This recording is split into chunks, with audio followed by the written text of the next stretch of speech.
disconnected. Good evening, everybody. Welcome to Woodzman Adventures.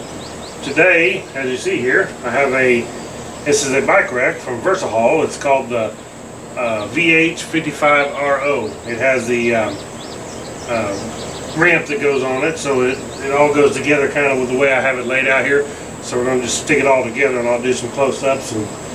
But I decided I need something to haul my 250L behind the Jeep Wrangler. Would be handy instead of having to pull a trailer all the time. Now, this may be, with this and the bike, maybe too much weight for the stock Wrangler, so I did order some airbags to go in the coil springs to give it some lift to hold up the extra weight, and it will also, those airbags will also help whenever I'm using it on pulling the RV. So it's a win-win situation for me. So we're just going to bolt this thing together. It comes with instructions, it comes with all the stuff to put it together here.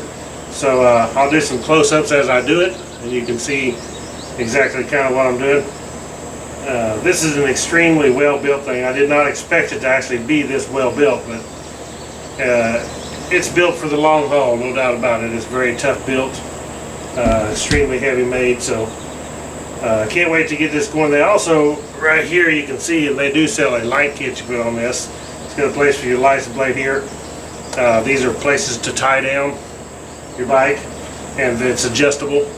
But you can put a light kit on here and hook it up to your existing lighting on the vehicle, probably hook it into the trailer plug, and then have your lights back here. In case the ones like on my Wrangler, in that case, if they're not showing because the bike's in the way of the lights, you really need to be legal, make sure your lights are showing, and your license plate, so you can take the tag off, stick it on here. But this should be awesome. We're going to put this together, and then I'll go and put it on the Wrangler, put the bike on it. We'll see how it all looks and how the Wrangler holds it up. First without the airlift, and then when the airlift comes in, I'll put that on. So let's go ahead and get started on this build. The first part of this build, we're going to be installing the receiver hitch into the bike rack. But the first thing we got to do is, it says on this bracket, to discard this bracket, reinstall the 4 bolts. These 4 bolts will be what will lock down the receiver hitch to the bike rack. So we'll go ahead and remove these and then stick these bolts back in there, but don't tighten them down very far because we'll have to put this back in. The tools we're going to need for this whole thing should be a 7/16 wrench, a 1/2 inch wrench, a 9/16 socket, or you can use a 1/2 inch and 7/16 socket, which I got here, and maybe a set of pliers, so we'll just see.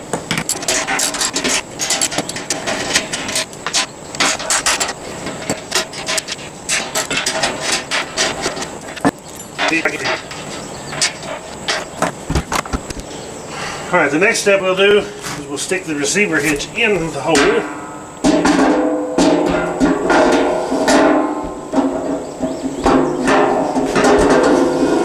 And we want to run it down to where we're about like this here. Leave this side up, this part, this much sticking out is what we want to do. We'll have to turn it over and then tighten those bolts. So what I'm going to do is actually flip it over, put this in, and make it easier for me to do. And then tighten the bolts in.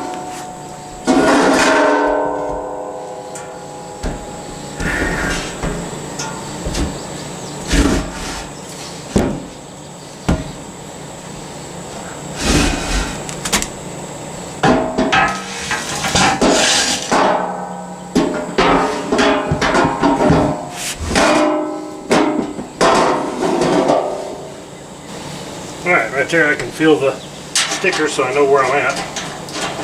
We'll run these down to tighten this up.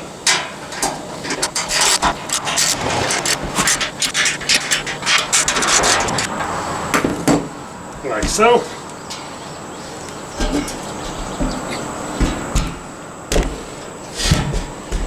Okay, there we have that part done.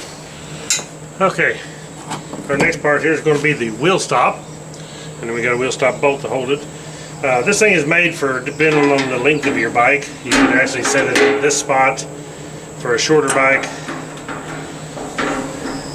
Because what you want to do is try to make sure that your bike is evened out on the thing, you know, not all to one side, so to even distribute the weight evenly. So we'll put it on here for now because I believe my bike's going to be long enough to go on this end. And then of course our bolt will go right here. It takes a 1/2 inch to tighten it down.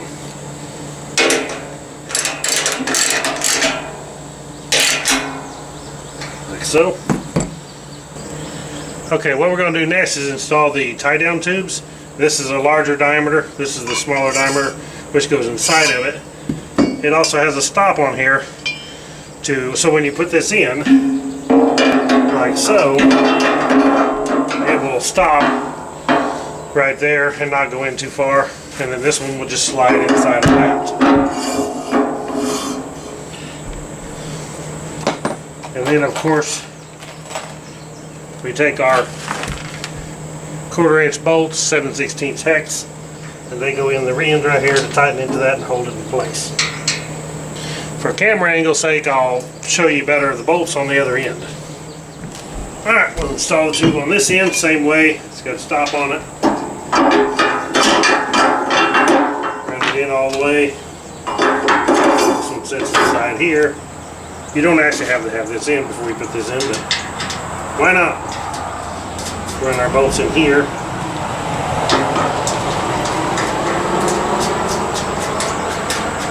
You happen to notice I'm sweating? It's because it's 91 degrees out here.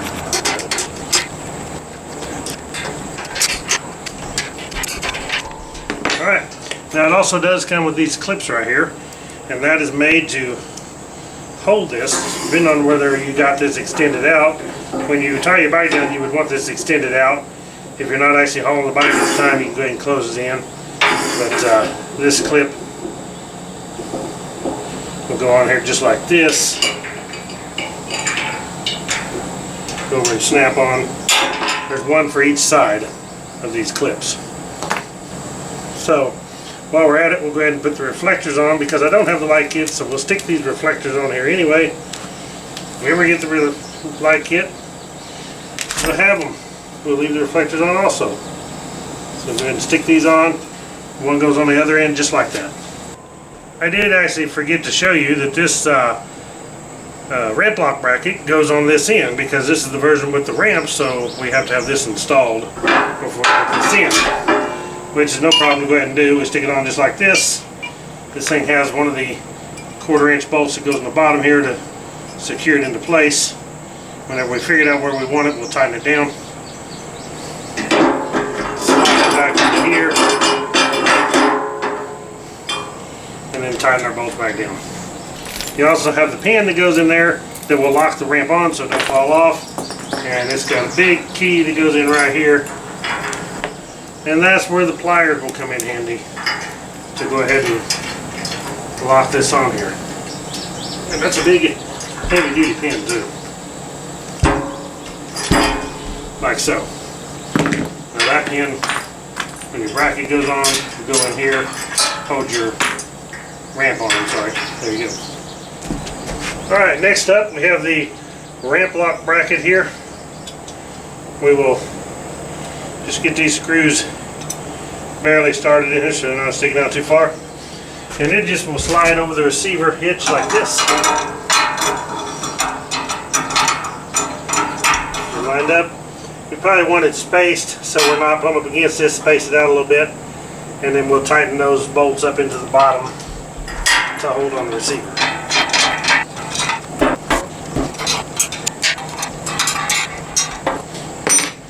Now we want this pretty much even with the center of this when we put our ramp on here. Alright, because when this ramp goes on here, it will go just like this. It's down in these two notches. You slide it forward and it locks into these locks. Then what we want to do is line this to where it's straight on here. We will put our bracket to where it's lined up. Whenever it's lined up and we're straight, then we can tighten this bottom bolt and lock it into the correct spot. We won't have to mess with that no more.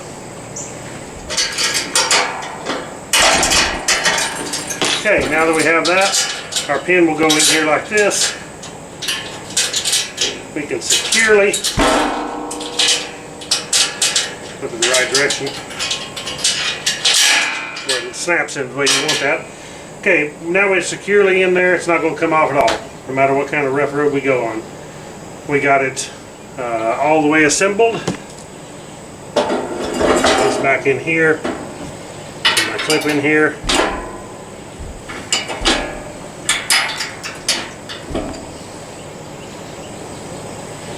And we're ready to just stick this on the Wrangler and see how it works.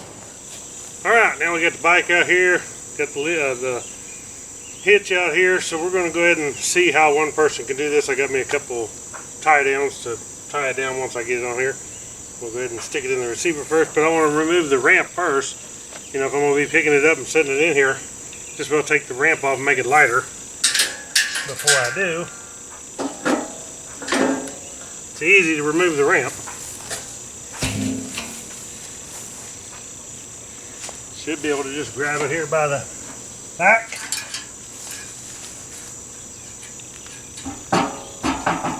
Slide it in the receiver.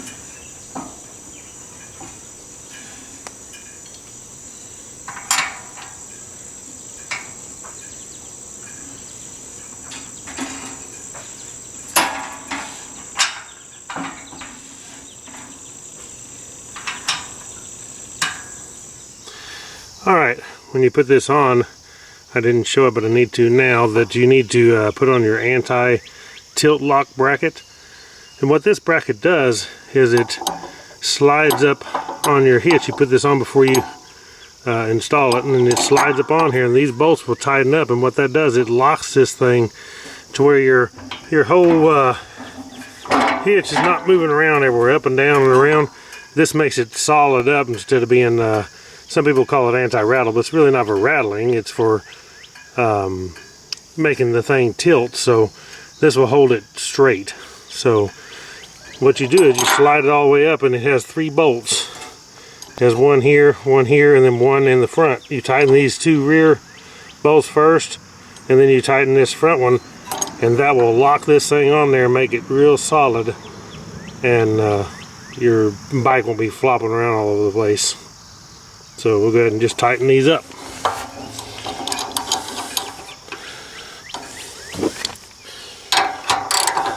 Tighten up the rear first.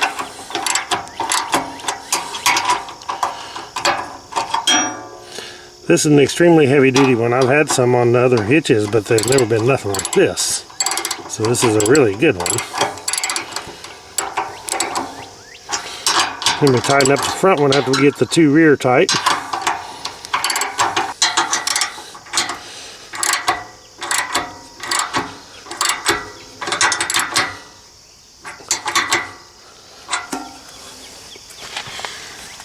And now that makes it solid. When I move this thing now, I'm moving the whole Jeep. Instead of moving the rack, flopping around, it's moving the whole Jeep. So that's all there is to that part. Pretty simple to install. So now I'll stick the ramp on here, go ahead and load the bike. Looks like we're a little uphill. Jeep ain't sitting very level, but I think we can still do it.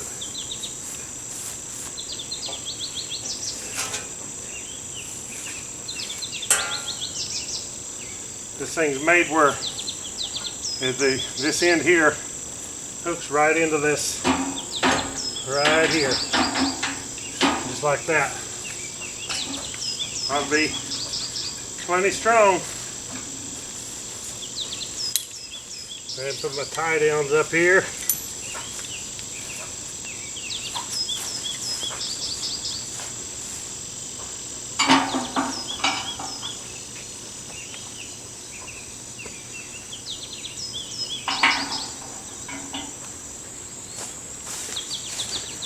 Okay, now let's see if we can push the bike up on there.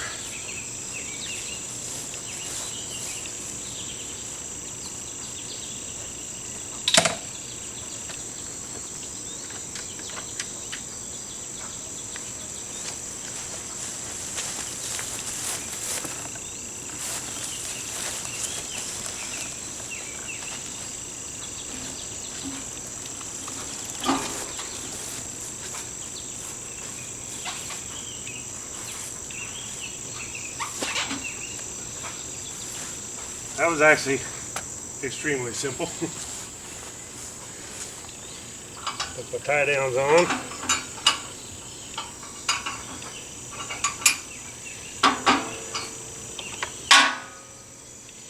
If you're wondering why it looks like I got these upside down, it's because I don't like these buckles up here with the wind making them slap and hitting the plastic, so I usually put them upside down.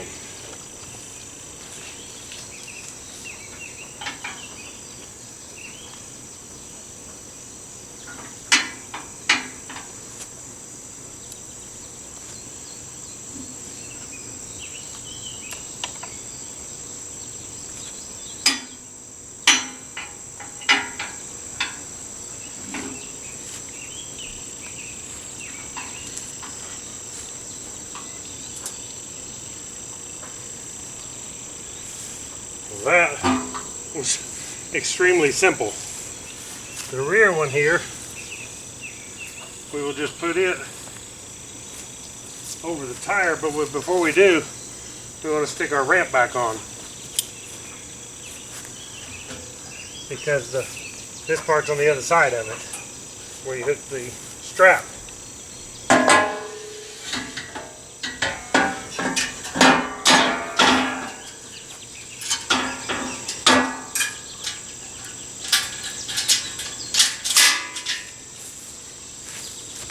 Then we'll take our last one here, go over the tire. Probably several different ways to do it. I don't really have anything good to hook on up here, so just going over the tire will be how I have to do it. A person, I guess, could use ratchet straps too.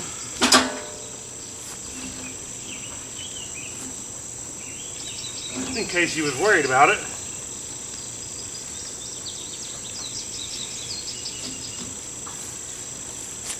That was super simple. Alright, there it is. It does squat the Wrangler a little bit, but actually not as bad as I figured. It don't actually squat it as bad as my camper does with the load on it. You can see that looks pretty darn good. And if you go up here, you can see my spare tire. My foot peg's not touching my spare tire, which is good. And everything's free and clear. Lots of room. So, yeah, I like it. I like it a lot. Pretty impressive. I'll show you here too. Have the ramp stuck back on, latched on. It's stuck in its little clips down here. And you see the foot peg. You actually could, if you was worried about it, take something and tie this foot peg up. But it's actually plenty of clearance between it and the tires right there, so we're good. Just need to haul it now and see what it's like.